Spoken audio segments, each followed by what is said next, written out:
Hello বন্ধুরা, সেলাইয়ের চ্যানেলে তোমাদের সবাইকে স্বাগত জানিয়ে শুরু করছি।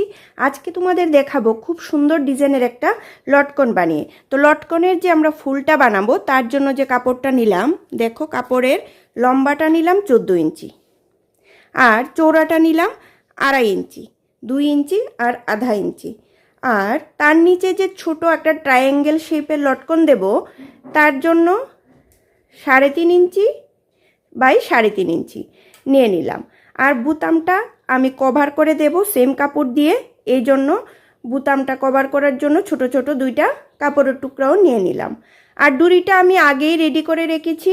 ডুরিটার লম্বাটা তোমরা চাইলে তোমাদের পছন্দ মতো বা কাস্টমারের পছন্দ মতো তোমরা নিয়ে নিতে পারো। সবার প্রথম কিন্তু আমি বুতামগুলো রেডি করে নেব। দেখো বুতামটাতে কাপড়টা মুড়ে আমি সুই আর সুতো দিয়ে কিন্তু সেলাই করে নেব। দেখো 2-3 বার ঘুরিয়ে তারপর এভাবে দিয়ে পেছনের দিকে যে এক্সট্রা কাপড়টা থাকবে এটা কিন্তু আমি কেটে বাদ দেওয়ার পরও কিন্তু আরও কয়েকবার ঘুরিয়ে ঘুরিয়ে এইভাবে সেলাই করে নেব। দুইটা বুতামই একইভাবে কিন্তু আমি রেডি করে নেব। দেখো আমি কিন্তু ভালো করে সিকিউর করে দিলাম যাতে খুলে না যায়, এইভাবে কিন্তু তোমরা করবে। দেখো দুইটা বুতাম রেডি করে নিলাম। এখন হলো আমাদের ফুলের যে পাপড়িটা বানানোর জন্য। দেখো কাপড়ের সামনের দিকে ডুরিটা রেখে তারপর কিন্তু আমরা সেলাই করব। এইভাবে ডাবল করে ঘুরিয়ে 2 বার সেলাই করে দেব।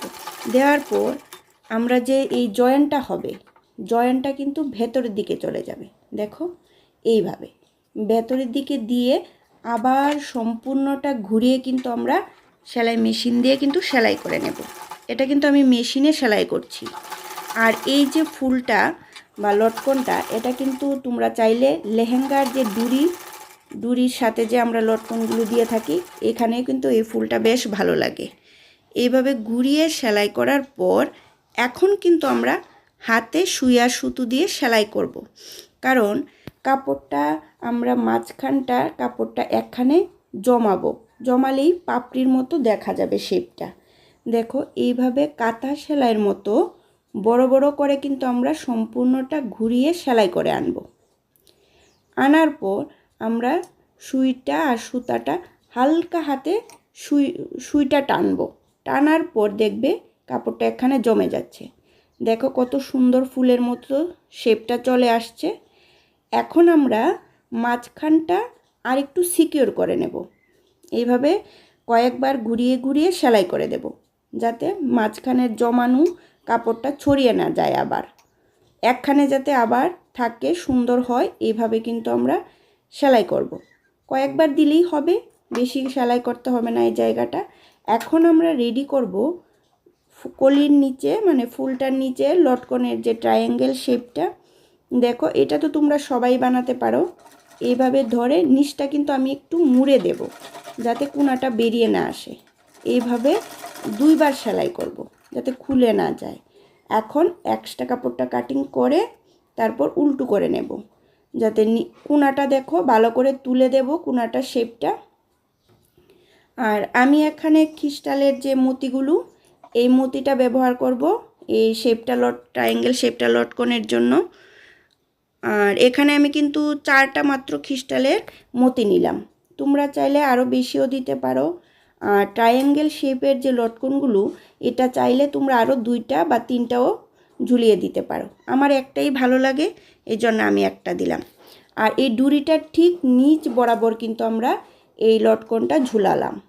আর এখানে কিন্তু আমি গিট দিলাম না, ভালো করে লক্ষ্য করে দেখো। আমি একটুখানি ঘুরিয়ে তারপর ক্রিস্টালের যে মতিগুলো নিলাম, এই মতিটার ভেতর দিয়ে আবার ট্রায়াঙ্গেল শেপের ভিতরে নিয়ে কিন্তু সুতাটা কাটবো যাতে গিটটা দেখা না যায়। এইভাবে নিচের দিকে দিয়ে তারপর বার করে এখানে কিন্তু আমরা লক করে দেব। দেওয়ার পর কিন্তু তারপর আমরা এই যে কাপড় দিয়ে বুতামটা রেডি করেছিলাম, 2 সাইডে আমরা কিন্তু সেলাই করে লাগিয়ে দেব। হাতে কিন্তু এই বুতামটা লাগাতে হবে। আর এই বুতামটা লাগানোর সময় একটা জিনিস লক্ষ্য করবে, যেহেতু এটা আমরা কাপড় দিয়ে রেডি করেছি, দেখবে এক সাইডে বাঁকা হয়ে থাকে অনেক সময়। এই জন্য সম্পূর্ণ বুতামটা এইভাবে ঘুরিয়ে ঘুরিয়ে কিন্তু তোমরা সেলাই করে লাগাবে। ফিটিং করবে আর কি। এক সাইডেরটা যেইভাবে করবে অপর সাইডেরটাও একইভাবে কিন্তু রেডি করে নেবে। নেয়ার পর দেখবে লুকটা কতটা সুন্দর আসছে। সম্পূর্ণটা রেডি করার পর দেখো লুকটা কেমন আসছে। একটুখানি পেছনটাও দেখিয়ে দিচ্ছি। দেখো আরেকটাও বানিয়ে রেখেছি অন্য কালার দিয়ে। তো তোমাদের কেমন লাগলো তোমরা অবশ্যই জানাবে। আর যদি ভালো লেগে থাকে তাহলে তো অবশ্যই লাইক, কমেন্ট, শেয়ার আর সাবস্ক্রাইব করে দেবে। আবার দেখা হচ্ছে পরবর্তী ভিডিওতে।